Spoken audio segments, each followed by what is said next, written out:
Robert Adams, je viens à tous vos satsangs et rien ne semble se passer. Question. Robert, je suis ici ce soir en satsang et j'ai l'impression d'un déjà-vu parce que j'entends chaque semaine les mêmes idées. Alors, quand j'ai commencé à venir, je vous ai entendu dire, concentrez-vous sur le soir, oubliez le corps, oubliez la situation, oubliez les problèmes. Concentrez-vous uniquement sur le soi. Alors, ces propos m'ont plu et je me suis dit, oui, je vais essayer cela. Et puis, quelques mois après, je suis assis ici en face de vous, j'entends les mêmes propos et je réalise que rien ne s'est vraiment passé. En fait, j'ai dû oublier vos propos à chaque fois que je quittais le satsang.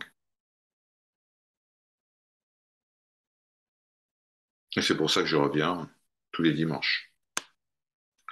J'étais très excité par vos propos. Je me souviens, je vous ai posé des questions à ce sujet. Je vous disais, mais ça doit être vraiment un challenge de se dire, il faut rester concentré sur le soi. Et vous m'avez répondu, oui, restez concentré sur le soi. Accueillez tout ce qui se produit et continuez à penser au soi. Et j'étais vraiment, vraiment fasciné par vos propos. J'étais très heureux de venir en satsang. Je ne sais pas si vous vous rappelez, chers amis, mais enfin, je vais vous le dire, c'est un peu comme si j'entends le même message encore et encore et que rien ne se produit. Robert, c'est très fréquent, aucune surprise. C'est pour cela que vigilance, persévérance et patience sont les trois clés de la pratique. Mais Robert, je suis vraiment étonné d'être si enthousiaste au sujet de vos enseignements et d'être complètement engagé dans ce que vous dites et puis de tout oublier. Il y a beaucoup de cherchants dans votre cas. Vous n'êtes pas seul.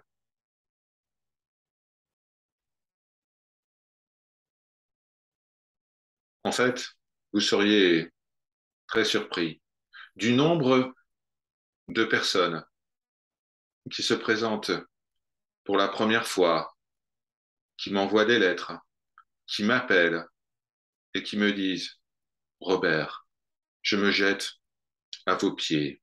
Je suis votre disciple. Vous pouvez faire ce que vous voulez de moi. Et je réponds dans ce cas-là, nous verrons si vous pensez la même chose dans 6 mois. 6 mois après, ils sont partis. Ils ont trouvé un autre enseignant ou ils ont quitté la ville. Ou alors, ils disent qu'ils ont tout oublié. Vous savez, la pratique requiert une dédication, une motivation absolue. C'est un processus qui peut prendre du temps. C'est un déploiement graduel qui ne se fonde sur aucune attente, aucun objet de conscience, aucune recherche qui est au-delà du temps et de l'espace. Ce déploiement est libre de toute question en ce qui concerne la date, le moment auquel l'éveil sera effectif. Si vous pouvez conserver cette attitude et juste être présent ici et maintenant, Cela est suffisant. Vous n'avez besoin d'aucune pratique, mais parce que ce que vous semblez observer, ce que vous appelez la vie, vient constamment vous solliciter et que vous oubliez la voie, eh bien, vous devez pratiquer, pratiquer l'investigation encore et encore, tout simplement parce que vous avez réagi à ce qui semble se produire dans ce monde. Si vous oubliez le temps, si vous ne pensez plus en tant que personne du type je veux être éveillé, si vous venez simplement en satsang, sans attente particulière, quelque chose va s'ouvrir. Vous le ressentirez au fur et à mesure. Tous vos samskaras, vos conditionnements commenceront à se dissoudre. Votre karma se consumera au feu de la connaissance.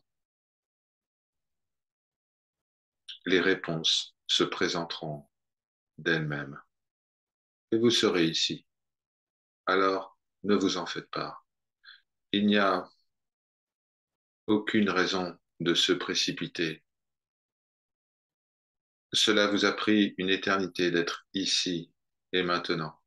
Peut-être 20 existences, peut-être une centaine, peut-être un millier, pour être ce que vous êtes aujourd'hui. Alors, se libérer de tout cela, déposer tout cela, cela prend un peu plus de temps qu'un seul satsang. Ne luttez pas. Arrêtez d'être en colère à votre propre sujet. Ne réagissez pas. Tout est parfait. Par leur grâce, Om Shanti, Shanti, Shanti.